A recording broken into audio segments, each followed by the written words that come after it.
New episode of Noobs in Disguise, the show where we try to figure out the MMR of the person who submitted the replay. And today we have a Protoss versus Zerg on Grassvan. What's up, Lambo? What's up? I at first had mixed feelings when I saw this was on Grassvan, but then I thought if our submitter goes that far back in the replay folder, it must be a fantastic replay if he picks this one. Yeah, Either that or nobody sent in replays, so if make sure to send in replays. Yeah, make sure to send in replays, guys, because I feel like the latter might have been the case. As we have a few new ones. I'm sure we'll be fine in the future.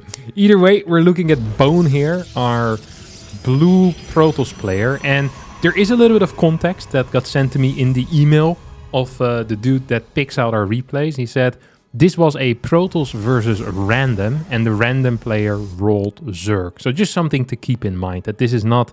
This build looks absolutely god-awful, because it's just a 2-gate Cybercore opener, right? But this was a Protoss versus random. This is still a bad build versus random as well, but at least it's a little more understandable. Yeah. I feel like he was just gambling on the fact that his opponent was going to be Protoss. A good 33% win rate as a result.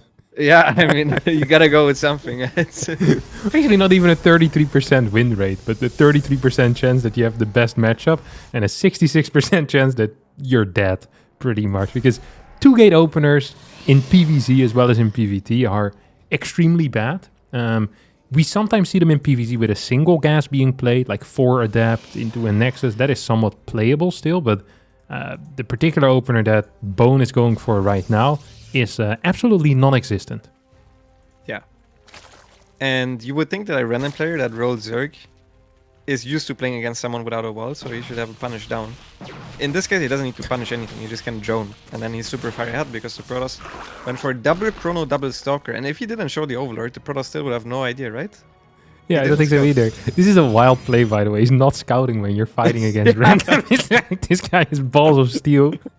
This guy, if 4-player maps were still in the map pool, on Frost, this guy would go 4-gate proxy, just on one location without scouting and send the Zealots there blindly. Wouldn't even check with a probe. Yeah. Even if there's downtime, he's like, nah, no need. Yeah. I'm dead anyway. No yeah, this is very high test play. Very high test. Love this Ling run by the way. I think this is so cool. Very cool move. Double sentries are popping out, but could actually be in a bit of trouble if these Lings decide to turn around. More Lings now showing up. Gonna get the surround on, well, none of the sentries, but almost got a surround on one of the sentries, which is practically good enough. All of these Lings are actually gonna end up dying, and as a result, this opener, which should have been the worst thing ever, ends up being somewhat okay. Yes. Now the question is, was the Zerg just confused because there was no Nexus and there were 2 Stalkers coming, and these are defensive Zerglings, or did he want to do anything offensively? If he wanted to Link Flat, surely he would have taken his drones out of gas. But also the Protoss didn't make any units while he was microing.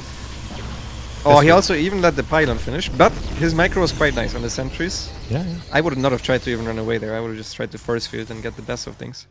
Yeah, I think so too. So he went for a lower level play that went better because his opponent was also lower level. Exactly. Yeah, so it paid off, but it shouldn't have. So theoretically a bad play. Oh, here we go. Prism is about to pop. A force field, not the greatest one. Let's take a look here at the Prism control.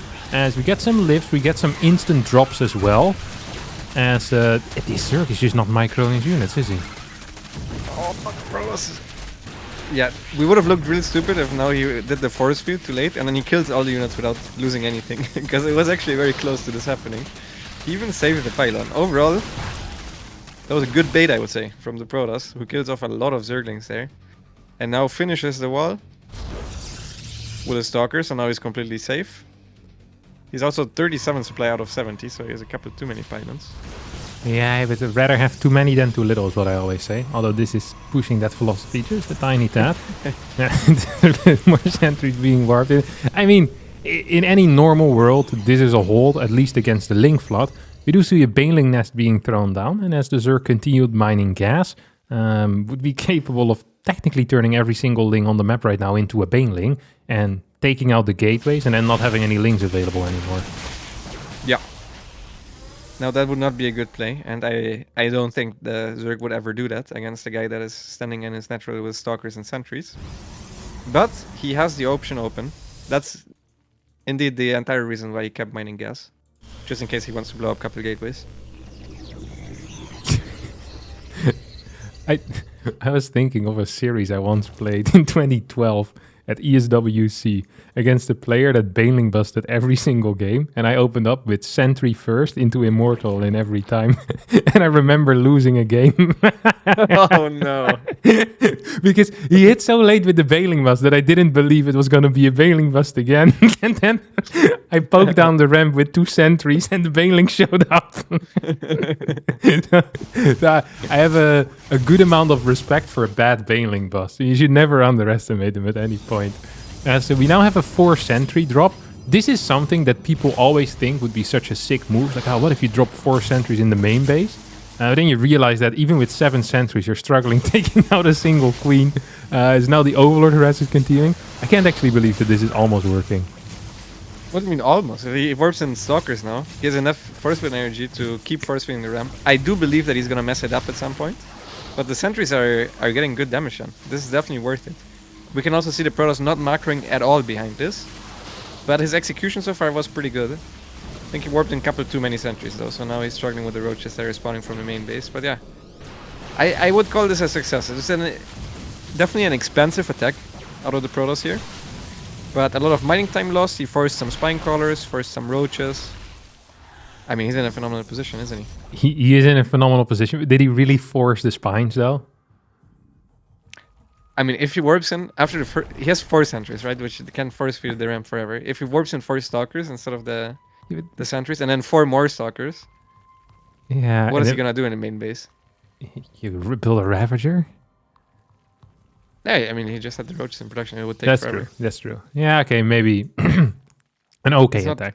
It lost a lot of gas though, and now bailing speed is on the way. So it felt like the game was better before this push than after the push. Now, of course, a lot of that is due to the Protoss floating enough money to warp in 14 zealots currently, but you know that is the price of good execution on the force fields. Yeah. I mean, the Protoss' macro has been pretty good, but he has never macroed once whenever there was anything going on.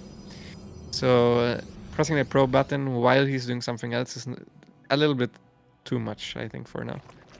Yeah. And at the same time also, prisms will be less effective because there's already 2 spines in the main. So really shooting himself in the foot. Shooting himself in the foot. I mean, he's obviously a harassment-based player, so yeah. The Zerg making a good call there, letting spine crawlers finish. As the Protoss is going for Colossus. Now, do you think this Protoss is actually going to go for Blink? Or will he just always use the War Prism for continuous blinks on his units? I think always a War Prism, because the War Prism doesn't have a cooldown unlike Blink. So you're saving money, and you have a better ability. That's true. If you put it like this, it seems ridiculous that all Protoss players get Blink every single game. You're right. And it only affects the Stalker. With the War Prism, you can blink any unit. And it doesn't cost gas. Just the gas of the Robo. That's true. The only downside is that in a maxed army, you probably want multiple prisms for quicker blinking, and that costs a lot of supply. So in the late game, you probably, once you reach maxed out and every supply starts to matter, researching blink might be useful. Although how many stalkers do you really want to have later on is the question then. Yeah. Good points. Good points overall. Good discussion on the highest level of StarCraft 2. People watching taking this seriously. There's gonna be at least one guy. Jesus Christ, Prism is so good. Yeah. It's gonna be talking about it in the GSL chat for the next 5 months. Why doesn't Hero just get a Prism? What a moron. A hell of an attack over here. The Banelings blow up in the face of the Protoss player. Roaches are being blasted as well. There's no roach beat quite yet. And this is looking pretty dire right now for our Zerg player, who is producing a couple more of these roaches. Has a spine here as well. Technically still up a base, but I'm not really seeing a way to break these 2 Immortals, Lambo. Yeah, I think he needs to morph all of his roaches into Ravagers, and instead he's making 8 Hydralisks, which I do not think are very good against Stalker Colossus usually. Now, Blink is about to be done. There's still no upgrades here from the Protoss, and the first Colossus is a little bit overexposed. The Roach is kind of blocking the drones, so the drone's not really getting a lot of surface area, and GG is called. Well, not really. He left the game without... Well, yeah. But yeah, GG gets I- called. I'm used to doing professional casts where pro gamers are obviously always GG. It's been a while since we've seen a rage quit out of a tournament. That's very It's true. true. I feel like it used to be way more common. Everyone has matured now. Some personal growth. They'll get beaten up at tournaments if they don't, so better be careful. All right. This is a rough one because I feel like there was... The Protoss, by the way, was significantly better than the Zerg. The Zerg is only at this level because he all-ins with random every single time. That's for sure. Yeah, 100%. We're 100%, yeah. This Protoss was so much better. It's not even funny. So, whose turn is it to start here, Lambo? Do you know? I want to say it's your turn, but in my mind, it's always your turn, so... Yeah, I'll start. I'll first do some good thinking. I'll give you my logic, and then I'll tell you exactly what I think. So, this Protoss player, significantly better than the opponent. The Zerg, well, really the random player, only here through the means of all-ins. Good micro, sloppy macro, but the early game, somewhat tight, knew how to wall, was re-walling, walled initially with a pylon. SimCity, unit composition, all of that stuff, like the things that are actually important, he all had down. The macro, not so much. I feel like he wouldn't be capable of getting high masters here. Now, I don't really know where diamond stops and where master begins, but this feels to me like masters 3, which probably is 4,369 MMR. 4,360. What server is this? Who cares? EU? EU. Yeah. I can tell you. I can tell you. You can have a second guess. EU Master 3 stars 4421. No, I'm happy with 4,369.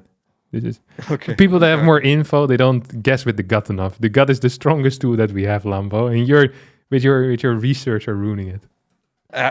I used my gut the entirety of the last season, and let me tell you one thing: it did not work. So I'm using facts and logic this time around for the comeback of the second season. I actually don't think this was Masters. I think the macro was a little too poor for it, and I think even if you like the random player had to have been on the same level, right? And I understand that you can get far with cheeses, but if you ling fled, surely you just pull out of gas and you stop at a lower drone count so you have more lings. It was against a no scout as well. So yeah, I wasn't too happy with the random player. I feel like it should be somewhat on a similar MMR. I think this is in Diamond. I want to say maybe even Diamond 2. I'm going to go 3,869. 3,869 versus 4,369. That's a 500 MMR difference for the people keeping track at home.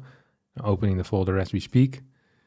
And all right, server EU submitter was Zmai, the Protoss player with a solid MMR of 3,194. Kill me. And this season is starting fantastically. It's starting fantastic so far. We lost our touch. What the hell?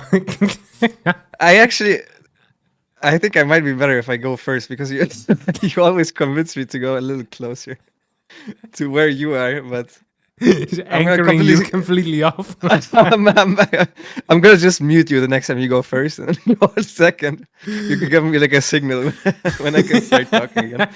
I don't want to hear your guesses anymore.